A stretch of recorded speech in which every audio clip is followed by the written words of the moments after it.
So for, I would say, months, I've had this urge to try to figure out more about Ezekiel 38 and 39, about the timing of it. Like, is there anything else that we can use to narrow down the timing?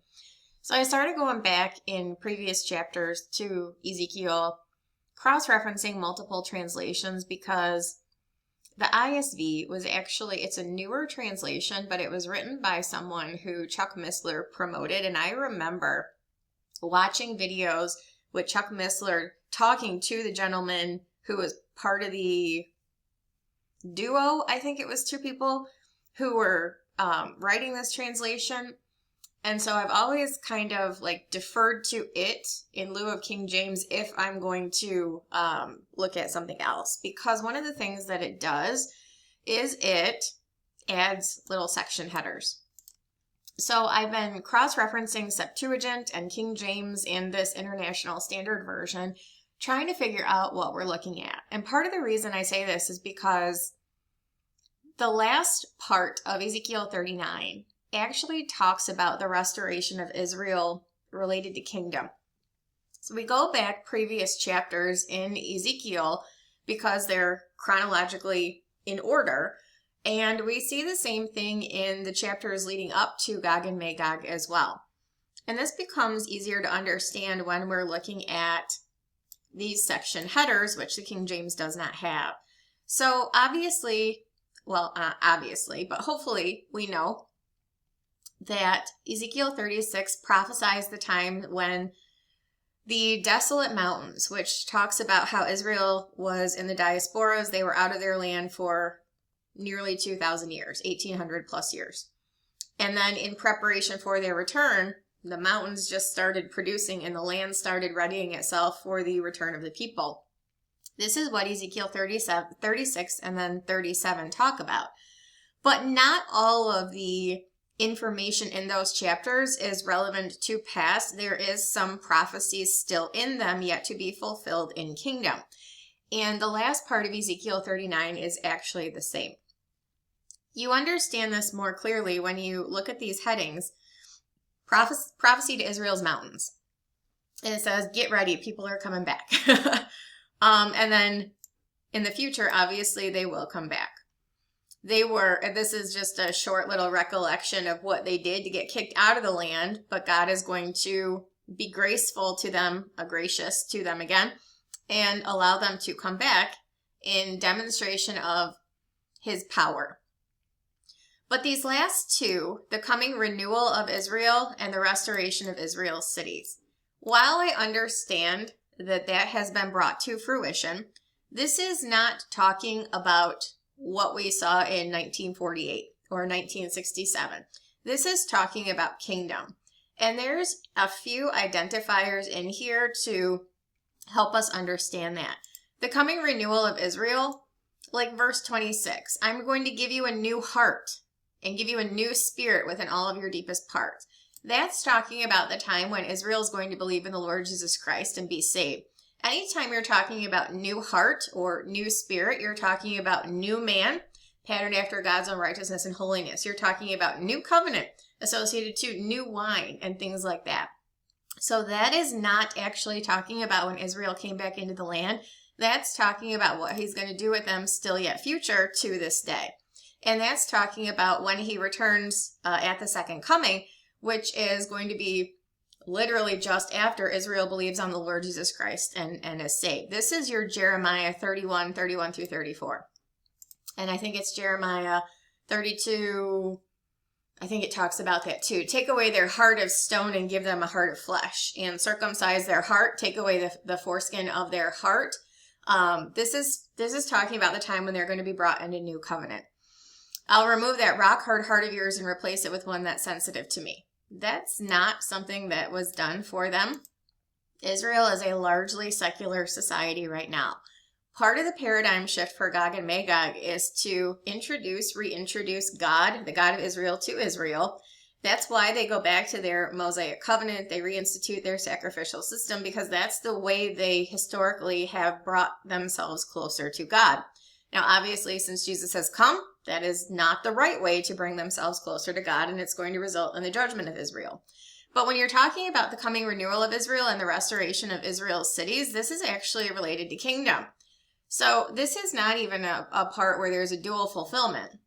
We know that's going to happen because there's a prophecy to Israel's mountains and a future for the mountains, and a description of why they were relegated out of their land and how they will be brought back. So this is all historic, but the last two sections are prophetic to kingdom. And it talks about them being brought into new covenant and how they're never going to be out of the land after that. But it also talks about be ashamed and frustrated of your behavior, you house of Israel. This is something that actually is in Ezekiel's end times vision in chapter 43 with regard to why they rebuilt the temple. If you be ashamed of all you have done, show them the form of the house and the fashions thereof and the goings in thereof and the goings out thereof and all the laws thereof, so they can, and write it in their sight so they can do them. That's what leads them. Gog and Magog, like I said, is the paradigm shift that reintroduces Israel to God, makes them ashamed of their secular behavior or whatever else they're going to be ashamed of, not following his laws, not keeping his commandments, whatever. And then they're going to rebuild their temple and reinstitute their sacrificial system, resume their offerings, all of that stuff. But the ashamed and frustrated because of your behavior is actually the reason why they build the temple, as noted in Ezekiel 43. And obviously when they do that, they're going to believe themselves in a time period they're not actually in, which is kingdom, and they're going to be doing it with the assistance of and or for the one who comes in the place of Christ. So like I said, there's, I think that there's some maybe misunderstanding about what has already been fulfilled versus what is still yet future. And then the restoration of Israel's cities follows in the same vein. This is what the Lord says, at that time I will cleanse you from your guilt and make your cities become inhabited again and the desolate wastelands be rebuilt. Now, again, that's not to say that that hasn't happened since 1948. It has, but this specific reference is talking about kingdom. When you're talking about building up the old waste cities, the sister passage to that would be in Isaiah 61, which is clearly talking about kingdom, specifically in verse 4. They shall build the old waste cities, they shall raise up the former desolations, they shall repair the waste cities, the desolations of many generations. So, if you read the rest of the chapter, it becomes very clear that this is talking about kingdom. So I will say that it's possible that there is some kind of restoration that comes to Israel. Maybe they, and this is one of the things, like, I don't really want to bring this into the conversation because it's not relevant, but for all of those people who are highly attuned to Dr. Johnson and the Dead Sea Scroll calendar, there's a prophecy that he was talking about in 2026 from the Dead Sea Scrolls that says Israel will be enlarged or restored. There's a restoration coming to Israel. Again, I'm not giving any credit to that, but what I will say is that is talking about a time period yet future and specifically related to their idea of kingdom. So, I hate that I even said that. I shouldn't have, but like,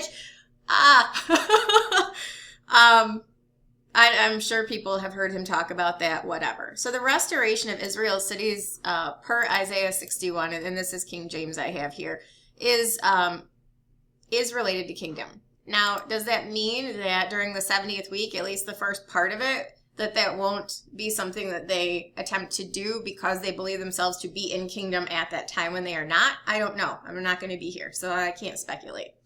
But what I will say is that the restoration of Israel's cities in Ezekiel 36, these last few verses, are related to a time after which they have been ashamed and they have returned to God, when they are, quote unquote, cleansed from their guilt, and this would be under a resumption of the Mosaic Law, according to what they're going to wind up doing. And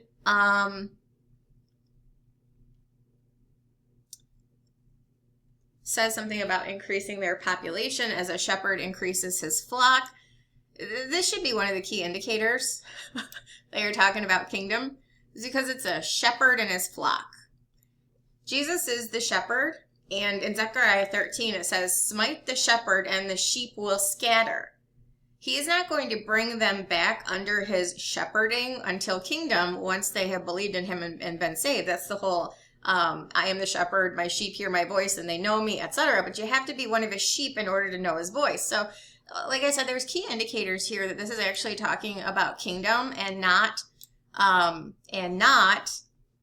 anything that has occurred up to this point.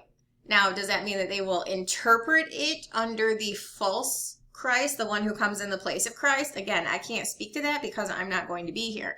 But I just want to point out that there are parts of these chapters which we attribute to past that actually find fulfillment in the future in part.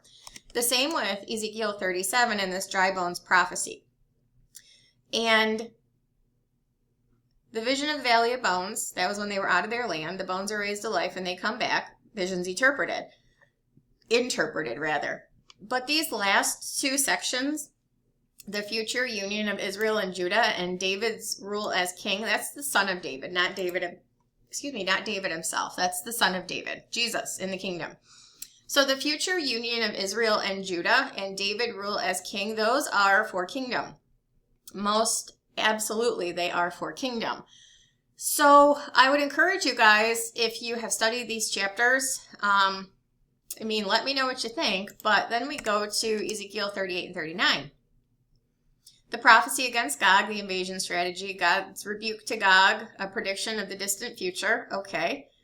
And then we go to chapter 39, the destruction of Gog, yes. The aftermath of the battle, yes. An invitation to dine on human flesh, yes. But here we go to something that is yet for kingdom.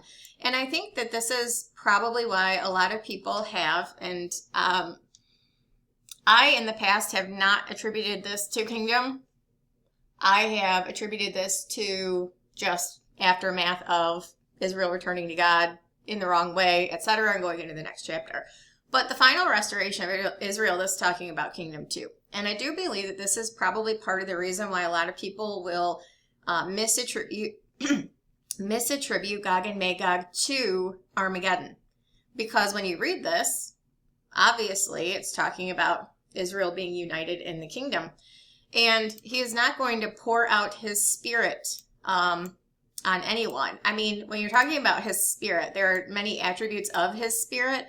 But if you're just talking about pouring out of his spirit on the whole, like a Pentecost type thing, obviously they would need to be brought into new covenant in order for him to do that. So this is the time when they will be brought into new covenant. So, restoration, final restoration of Israel is definitely for kingdom. So again, is that something that's going to, at least in part, occur in the immediate aftermath of the confirmation of the covenant? Maybe, I don't know, but it would be because of the false Christ, the rider on the white horse, and it would be for some reason other than them coming to Jesus. And obviously we know that whatever occurs on their behalf for any part of the first half of the 70th week is going to come to a screeching halt at the midpoint. And then they're going to be encouraged to flee because the beast has risen and he's going to kill them otherwise.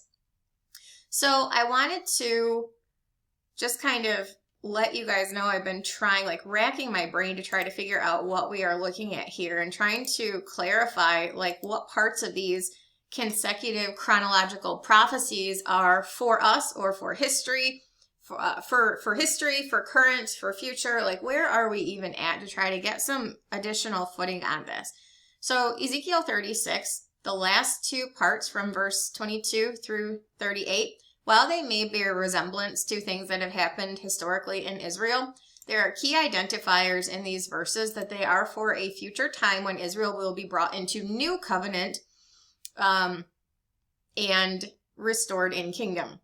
So again, you guys can have whatever opinion you would like on that. Probably other people have studied this more than I have because I focus on 38 and 39 specifically. But when you go to chapter 37, these are obviously yet future.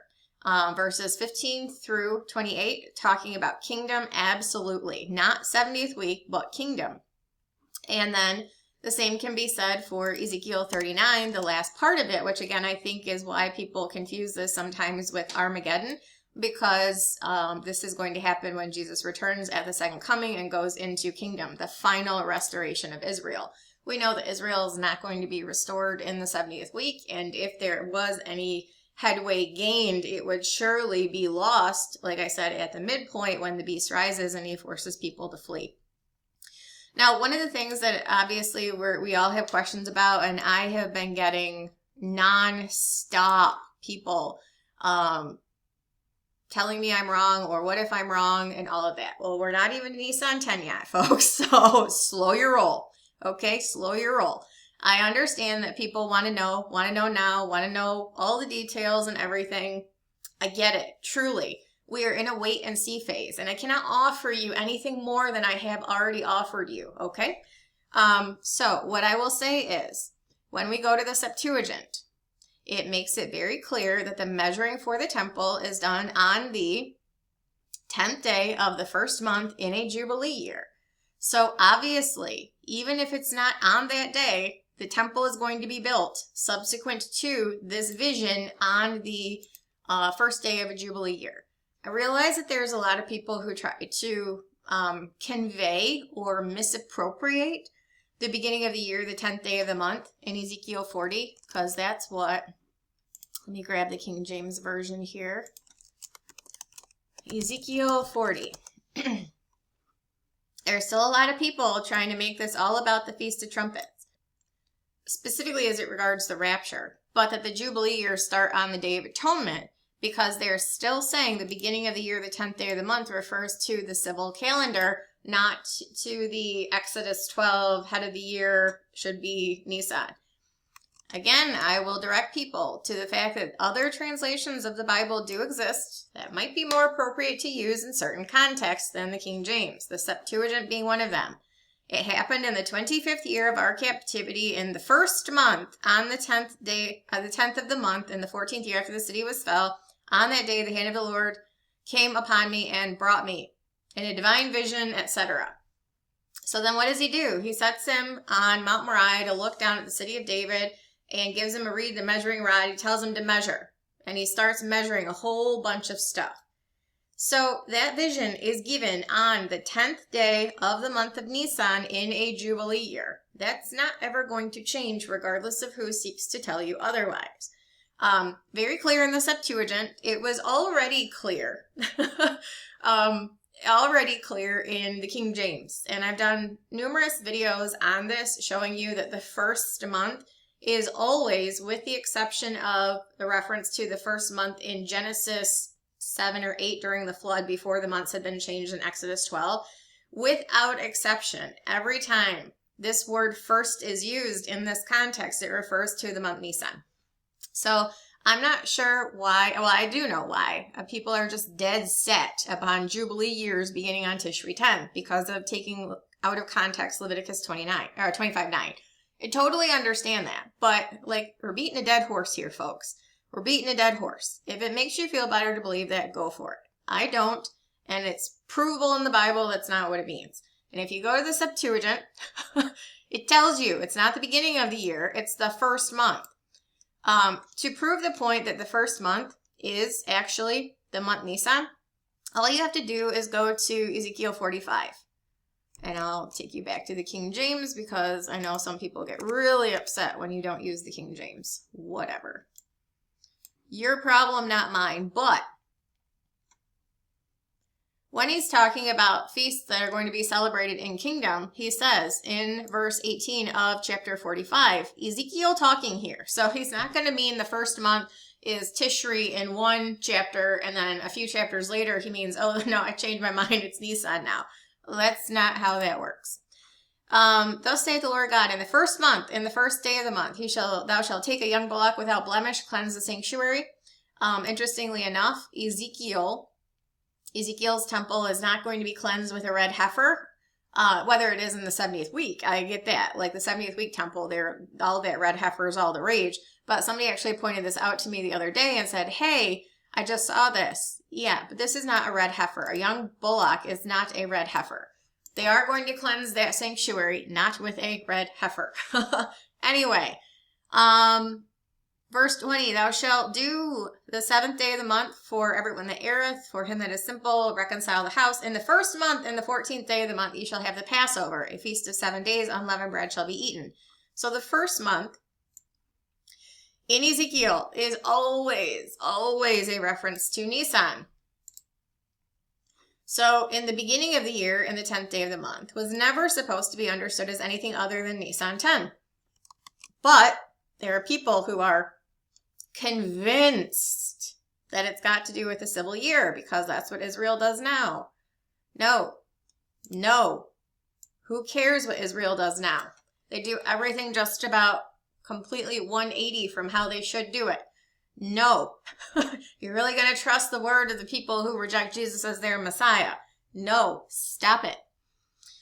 Anyway, this is obviously not going to change. So for people who would say, well, maybe the start of the 70th week will be in the month Tishri, and maybe the Feast of Trumpets is still relevant somehow.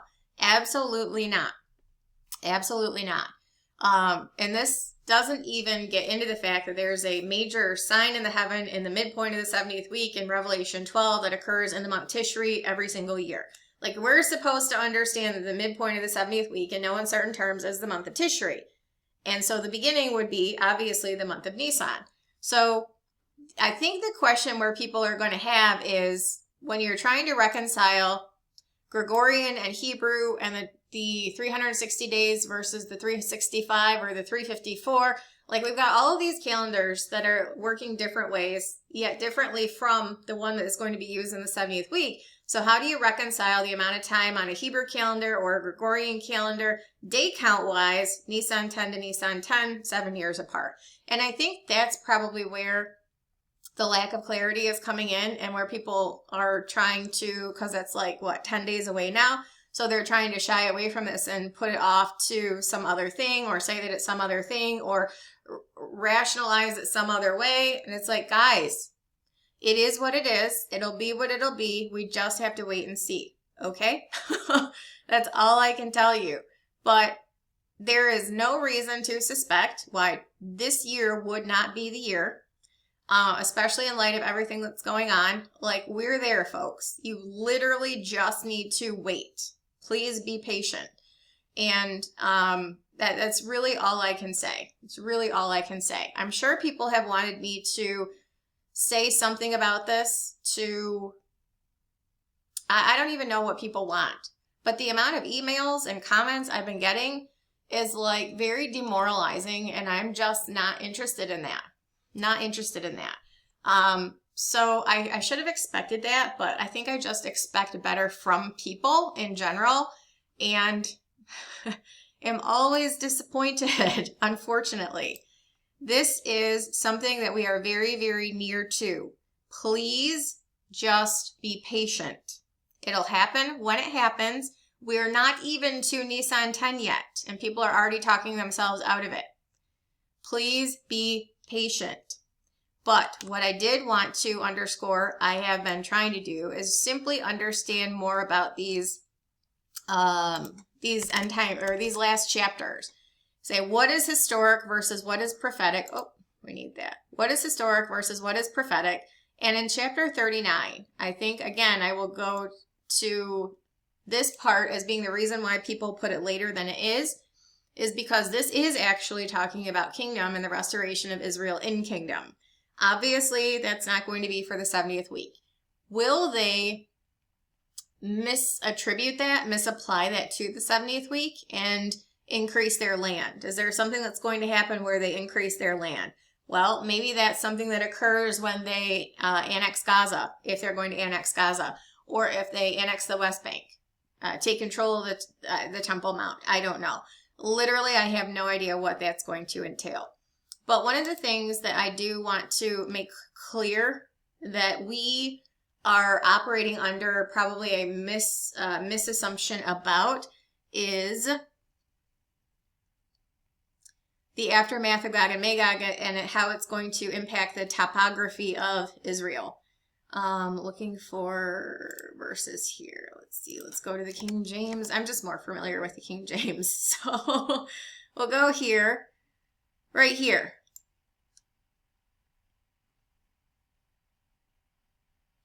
what he says, for in the jealousy and in the fire of my wrath have I spoken. Surely in that day there shall be a great shaking in the land of Israel. Now, whether that's physical, like an actual earthquake, or spiritual, it's very likely going to be both. It says, so all the fishes of the sea and the fowls of the heaven and the beasts of the field and all the creeping things that creep upon the earth and all the men that are upon the face of the earth shall shake at my presence. That's going to be similar to what they would expect of in that day his feet shall stand on the Mount of Olives, and it's going to cleave. There's going to be a great valley. It's going to cleave in the midst of it, half to the north, half to the south. So I would suspect that there's going to be an earthquake tied to this, and it's going to change the topography. Say that because the mountain shall be thrown down and the steep places shall fall. Every wall shall fall to the ground. That's going to more than likely include the Temple Mount. I realize that there is a huge push for the Temple Mount and Jewish sovereignty over the Temple Mount, but this is, the Temple Mount is not where the temples were located historically. They were located down the mount. The altar would have been on the threshing floor of David. The threshing floor of, Ornan the Jebusite, and David purchased it from Ornan the Jebusite to set the altar there, and then Solomon built his temple there. But the threshing floor never would have been at the top of the mountain because the wind would have carried the wheat or the grain away. So it never would have been the place for that. But more specifically, the top of Mount Moriah is considered a high place. The Canaanite high places are where they put their idols for idol worship. And I went through this in probably my Gog and Magog study, maybe, but definitely my Revelation study, where it talks about that the high places, that were places of idol worship. And so when Jesus was judging, he struck down the high places. That's specifically what's going to happen here in Gog and Magog, is the mountains shall be thrown down and the steep places shall fall. More than likely, the Temple Mount will be destroyed in Gog and Magog. So if it's destroyed, there wouldn't be a way for them to build there because that's not where the temple was historically. There's just a lot of misinformation that's going on about why Israel does what they do and where they do it. So again, not good people to follow if you're trying to understand the right thing. They don't follow Jesus. Obviously, that's wrong. They don't worship at the right place. They don't know where their temple even was. They're going to go about things basically in all the wrong way. What I would say to that is the two witnesses more than likely will clarify these things when they come, if the false Christ doesn't clarify it himself. One way or another, the temple that gets built is going to be built in the location it needs to be built on to stand when Jesus comes back, and then obviously rules from it a period of time later. Simply because they're ready to build a temple does not mean that they're ready to build the correct temple in the correct location. But it does obviously work in their favor that they're a heck of a lot closer than they would be otherwise if they hadn't even started.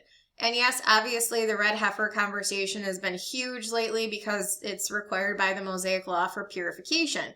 And obviously also in the aftermath of Gog and Magog, when you're severing out men for employment for 7 months to locate and bury dead bodies and bones, there's going to have to be purification for that as well.